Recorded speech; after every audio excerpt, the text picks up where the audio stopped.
reçu un privilège de recevoir le prophète. mu gihe umuryango waragiriwe ubuntu bwo kwakira umuvugishwa n'Imana. Et le prophète dit à Isaïe, umuvugisha w'Imana abwira Yesaya, Dieu m'a envoyé oindre l'un de tes enfants. Imana yanyohereje gusiga amavuta umwe mu bana bawe. Isaïe présente ses fils, ses premiers-nés. Yesaya azana umwana we w'ifura. Et il oublie le dernier-né David. Yibagirwa umwana we w'umuhererezi. Mais pendant qu'il présentait ses premiers-nés, mu gihe yerekanaga abana be ba mbere, le choix de Dieu n'était pas là. guhitamo kw'Imana ntabwo Le kwari choix de Dieu n'était pas là. uguhitamo kw'Imana ntabwo kwari Le choix de Dieu était quelque part. uguhitamo kw'Imana kwari kuri ahandi hantu. Le choix de Dieu était dans l'enfant oublié. uguhitamo kw'Imana kwari kuri mu mwana wibagiwe. Après Samuel dit à Isaïe, mu nyuma Samuel abwira Yesaya, est-ce là tous tes enfants? ese aba bana bari hano nibo bana bawe gusa? C'est là qu'il sursaute. niho yasimbasimbye. Ah, mais il y a un autre, aravuga ati hari n'undi le plus jeune, umutoya il garde les troupeaux. aragiye intama. Lui il est au champ. aragiye intama. La place de David était dans le champ. umwanya wa Dawidi wari mu ishyamba. Il ne devait pas s'asseoir là où les vrais fils devaient s'asseoir. ntabwo yicaragaho abana nyabo bicara. David n'était pas dans le cœur de son père. Dawidi ntabwo yari mu mutima wa se. David était oublié de son père. Dawidi yari yaramwibagiwe. Il y a certaines personnes qui traversent des situations et des circonstances dans leur vie. hariho abantu bamwe na bamwe baca mu bintu bitandukanye. Ils se demandent, est-ce que Dieu m'a oublié? bakibaza ati mbese Imana yaranyibagiwe? Est-ce que Dieu se souvient de moi? ese Imana iracyanyibuka? Ils se posent des questions par rapport à leur identité. bakibaza ibibazo bijyanye n'icyo bari cyo. Certains même arrivent à se poser des questions par rapport à l'origine de leur naissance. bamwe na bamwe bakibaza ibibazo bijyanye n'aho Mais bavukiye. pourquoi je suis né s'il fallait vivre cette vie? kuki navutse niba nagomba kubaho ubu buzima? Je vais t'annoncer une bonne nouvelle ce matin. ndakunzaniye inkuru nziza Il y'igitondo cy'uyu faut que munsi. ta vie soit compliquée. ni ngombwa yuko ubuzima Il bwawe faut burimo que ta ibibazo. vie soit compliquée. ni ngombwa ko ubuzima bwawe burimo Il faut ibibazo. que tu vives des situations difficiles. ni ngombwa ko uhura n'ibintu bikomeye Parce que bikakaye. Dieu a un grand projet dans ta vie. kuko Imana ifite projet nini Dieu kuri a une wowe. destinée dans ta vie. Imana hari icyo Mais si yaguteganyirije. ta vie n'est pas compliquée, ariko ubuzima bwawe tu ne butagoye pourras pas rendre témoignage. ntabwo uzashinga igishinga Parce que ntahe. celui qui rend témoignage, kubera yuko umuntu ushinga igishinga c'est ntahe celui-là qu'on a piétiné. ni wa muntu C'est bakandagiye. celui-là qui est couché sous la cendre. ni wa muntu baryamishije mu ivu. C'est celui-là qu'on ne compte pas parmi des humains. ni wa muntu batabara mu bandi. Quand on parle des vrais gens, iyo tuvuga abantu mais on ne se bazima compte pas. ntibakubare, Tu es oublié. waribagiranye. Dans leurs yeux, tu n'existes pas. mu maso yabo ntabwo uriho.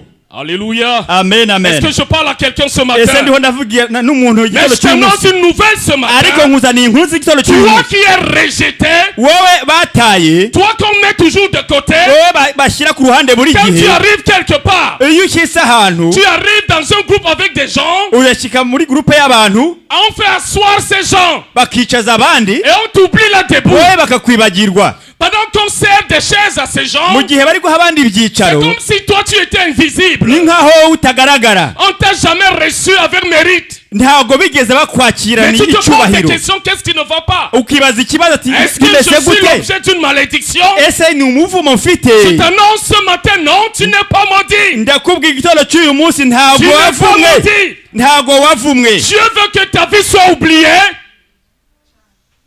Dieu veut que ta vie soit oubliée. Imana ishaka ko ubuzima bwawe Dieu bibagirana. veut que tu traverses des moments difficiles. Imana ishaka ko uca mu bihe Mais parce qu'il bigoye, réserve quelque chose pour kuko toi. hari ikintu Il réserve iguteganyiriza. quelque chose pour toi. hari ikintu iguteganyiriza. C'est là où on est allé chercher David. niho bagiye gushaka Dawidi. Quand David arrive, igihe Dawidi ashyitse, la Bible dit il avait des cheveux roux. Bibiliya itubwira yuko yari afite imisatsi Mais il ijya gusa avait une n'umutuku, très belle apparence. ariko yari afite Et en plus, visage il était nziza, un enfant. kandi yari akiri umwana. Es-tu déjà arrivé à un moment où les gens sont en train de parler? wigeze ushyika ahantu abantu bari kuvuga, Quand tu prends la parole, igihe utangiye on kuvuga te dit qu'est-ce que toi tu peux bien dire? bakakubwira ngo Qu'est-ce que toi, tu peux bien dire? bakakubwira ngo wese ni Mais icyo toi, ufite, tu n'as rien wowe à ni icyo dire. ufite cyo kuvuga.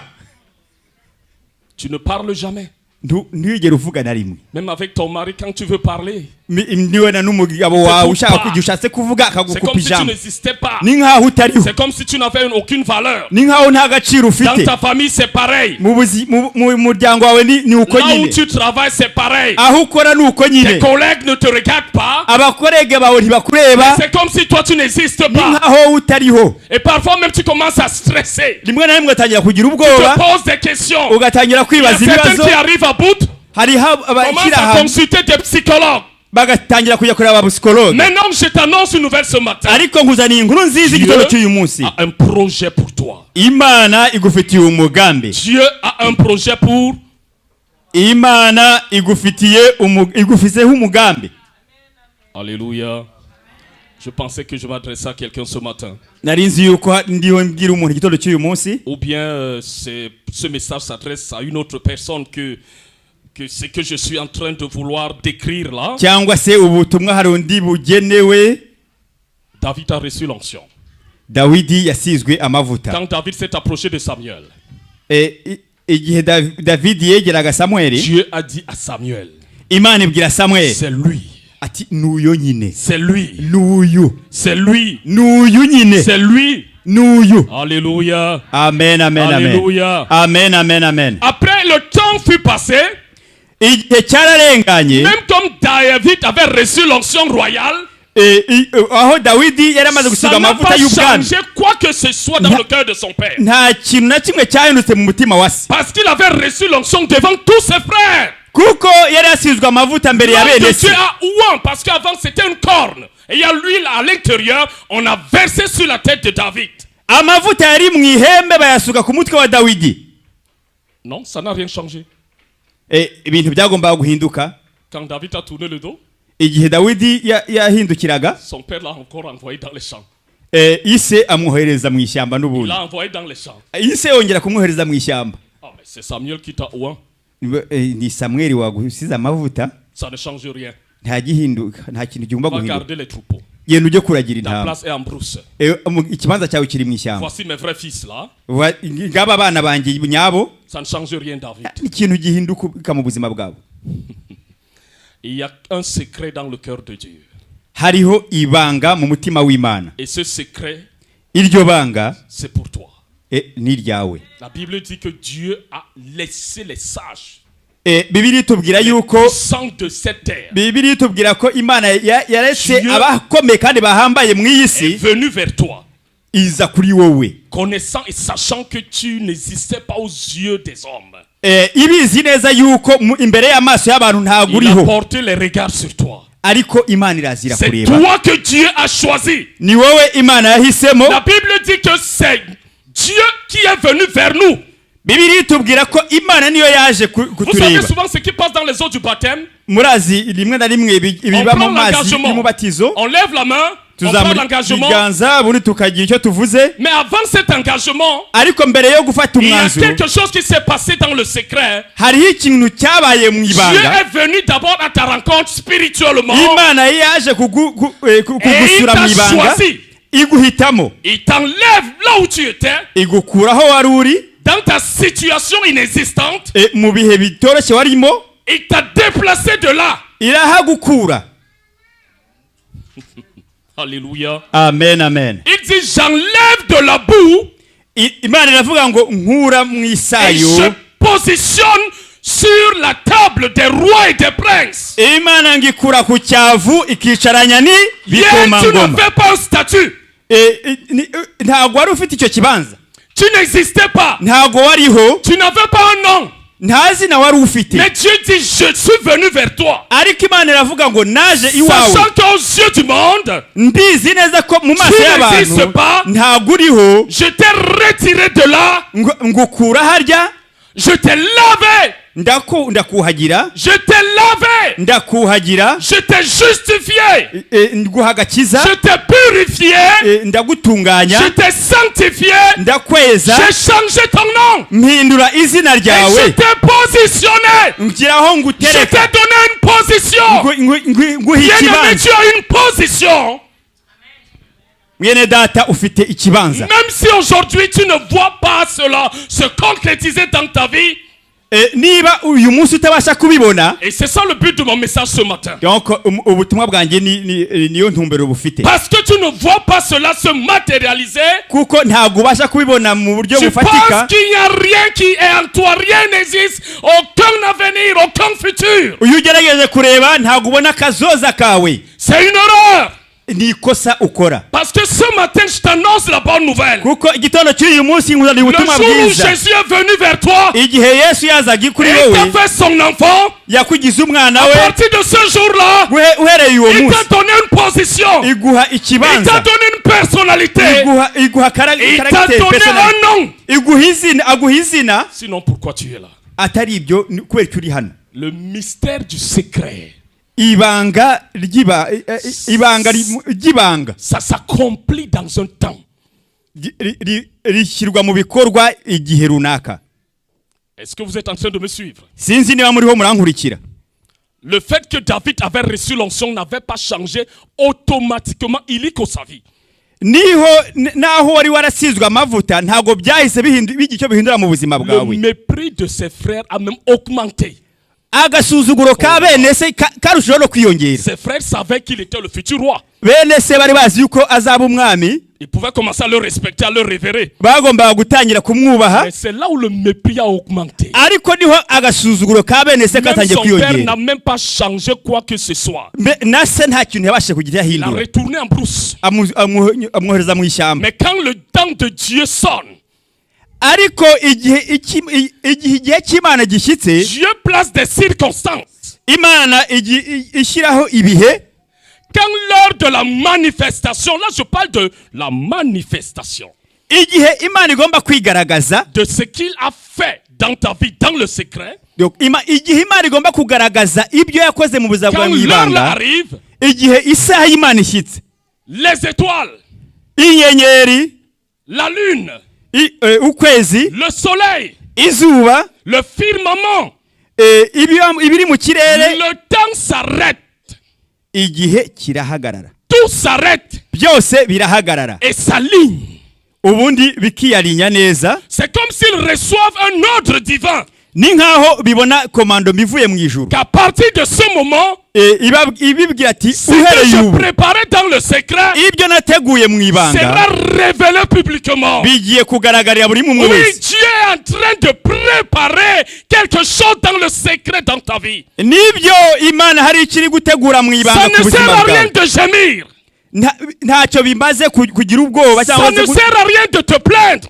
ntacyo bimaze Parce kwijujuta, que Dieu le fait dans le secret. kuko Imana Dieu est ibikora en mu train ibanga. de travailler. Imana iriho irakora. Ce que tu vis maintenant Ibyo iri kubamo uyu munsi, sera la résultante d'un témoignage vivant. donc bizaba igishinga ntahe kigaragara buri Oh, muntu si wese. Satan vient te tromper avec la maladie Iyo Satani aje kuguhenda aguteza indwara pour venir voler ta joie, kugira ngo aza kwibire si umunezero, Satan veut attaquer ton avenir niba Satani ashaka kwataka pour akazoza te kawe, faire croire que rien ne marchera dans ta vie, agerageza kukumvisha yuko nta kintu na kimwe kizagenda vous neza savez mu ce que buzima vous devez bwawe. faire, peuple de Dieu. Murazi icyo Quand bashaka gukora ces choses arrivent dans ta vie, ibyo bintu bishyize mu buzima bwawe, commence à sourire. tangira utwenga twe useke, Reste calme. kandi utuze. Reste calme. Utuze. Est-ce que je parle à quelqu'un? David a dit, tu connais pas qui je suis. Dawidi aramubwira ati ntabwo uzi icyo ndicyo, ntabwo uzi uwo ndi we, Tu connais pas qui est en moi. ntabwo uzi uri muri njyewe. Je suis un enfant. Ndi umwana, Je suis rien devant toi. ntacyo ndicyo imbere yawe. Je connais ces paroles. Aya majambo Je ndayazi. connais ces paroles. Aya majambo Mes frères me racontaient, disaient ces paroles tout le temps, tout le temps. bene data aya majambo bahoraga bayambwira buri gihe, C'est buri une gihe. répétition de paroles que je maîtrise. Goliath uruhu urasubiramo ibintu nsanzwe nzi. Il faut que tu aies un CV. Ni ngombwa Il faut que tu aies des antécédents. ni ngombwa kugira Il faut CV. que les gens te maltraitent. Ni ngombwa ko abantu Il faut que les gens bakugirira compliquent ta nabi. Ni ngombwa ko abantu bakompura ku buzima bwawe. Ça va t'endurcir. Bizatuma Ça va te ukomera. rendre fort. Bizatuma Ça ukomera. va te rendre fort. Bizatuma ukomera Jusqu'à ce que ton dos kugeza igihe umugongo ne wawe pourra plus être transporté par les flèches. utazabasha Ça gutambutswa va devenir comme n'imyambi. le dos de la tortue marine. Umugongo wawe uzamera nk'umugongo w'akanyamasyo ko mu mazi. Quand ils enverront des flèches, Niba wohereza ça va imyambi, rebondir. imyambi Et izasubirayo. David a dit à Saül, Dawidi abwira Sawuli, tu as insulté l'armée de Dieu de l'Éternel. watutse ingabo zo mu Tu as ijuru. insulté celui qui a fait de moi un victorieux. Watutse umuntu watumye mbasha kuba Je vous umutsinzi. rappelle que David avait tué un ours. Ndabibutsa yuko Dawidi yari yarishe idubu. Yari yarishe idubu. Malgré la taille de Goliath, il ne peut pas affronter un ours. Nubwo Goliyati yarishe ntabwo yashoboraga kwica idubu. Et David a pris Dawidi afata les pierres. utubuye. Pierres. Utubuye. Et la Bible dit qu'il y avait une cuirasse. Ko ku mutwe wa La Goliyati Bible dit hari que hariho c'était une cuirasse en airain. Bibiliya itubwira ko ku mutwe wa Goliyati Donc ça veut dire hari hariho inkinzo. rien ne pouvait transpercer cela. Bishatse kuvuga yuko nta cyashobora kurengana iyo nkinzo. Mais pour David, Ariko kuri Dawidi avec Jésus en moi, aravuga ati Yesu ari muri une njyewe petite pierre n'akabuye gatoya se transforme gahinduka en une bombe. bombe. Alléluia. Amen, amen. David a pris une pierre. Dawidi afata akabuye. Jésus pouvait dire à Pierre, Yesu yashaka kubwira Pierre, Petero, Pierre, sur cette pierre, kw'iri buye je bâtirai l'église. nzubaka isengero. Tous concordent avec la parole de Dieu. Byose bijyana Tout n'ijambo concorde avec ry'Imana. la parole de Dieu. Byose bijyana Rien n'ijambo ne sera ry'Imana. un hasard. Nta kintu na kimwe Alléluia. kizaba igihamana. Tout ce qui sera dans ton entourage, ikizaba Le jour de iruhande ton rwawe élévation, igihe tout uzazamurwa cela va contribuer à ton élévation. byose Les barrières qui étaient placées amabariyeri bari bagushyize imbere deviendront ton marchepied ou ton trépied. azagufasha kubasha gutambuka. David a tourné la fronde. Dawidi afata umugozi Quand il a lâché la fronde, igihe yarekuraga ibuye, la pierre igihe yarekuraga ibuye a frappé l'airain, le casque d'airain. ibuye rikubita ku nkinzo ya Goliyati. Ça a fondu Ya nkinzo irasandara. et c'est rentré dans le crâne de Goliath. Rya buye ryinjira mu mutwe wa Goliyati. Le géant Ryaje ya nyine est tombé. ryikubita hasi. Est tombé. Ryikubita hasi. Le persécuteur, Urya wagiriraga abandi nabi, l'oppresseur, urya wateraga abandi ubwoba, tombé. aragwa. Ce matin, Igitondo cy'uyu ce munsi, matin, iki gitondo le nyine géant iryo jeya qui est dans ta famille, iri mu muryango wawe, le géant qui est dans ta vie, iryo jeya riri mu buzima bwawe, le géant qui empêche ton futur de se manifester, iryo jeya rituma akazoza kawe katagaragara, ce géant doit tomber. iryo jeya rigomba kugwa, La tête doit se couper. umutwe ugomba gucika. Parce que Jésus met un point final à la persécution, aux séries de maladies, aujourd'hui même. Kuko Yesu yamaze gushyira akadomo gutuma Satani aguteza indwara n'ibindi bibazo bitandukanye.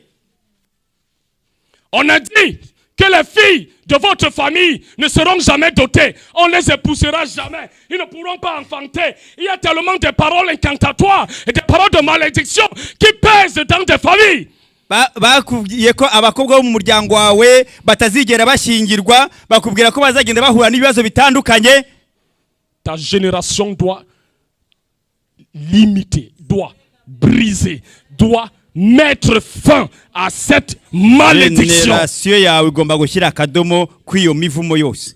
Alléluia. Amen, amen. Alléluia. Amen, amen. Alléluia. Amen, amen. Alléluia. Amen. Tu vas déclarer maintenant. Uraza kuvuga ubu ngubu. Si tu es avec tes enfants, tiens leurs mains. Tenez-vous par les mains. Par famille, par maison. S'il y a quelque chose dans votre famille, tenez-vous par les mains. Niba hari ikintu mu muryango wanyu mufatane ibi mu biganza. Si tu sais que tu as été touché par une maladie, niba uzi ko hari indwara et yagufashe, que tes enfants sont là, abana bawe bakaba bari hano, tu vas déclarer dans leur vie. uraza kubivuga En déclarant d'abord dans ta vie. Niwabivuga ku buzima bwawe. Alléluia. Amen. Vous savez, on appelle cela des déclarations prophétiques. Murazi ibi babyita amajambo Ce que tu y'ubuhanuzi. déclares, Ibyo uri buze kuvuga, va s'accomplir. bizashyika Parce que l'Éternel a mis sa puissance dans ta bouche.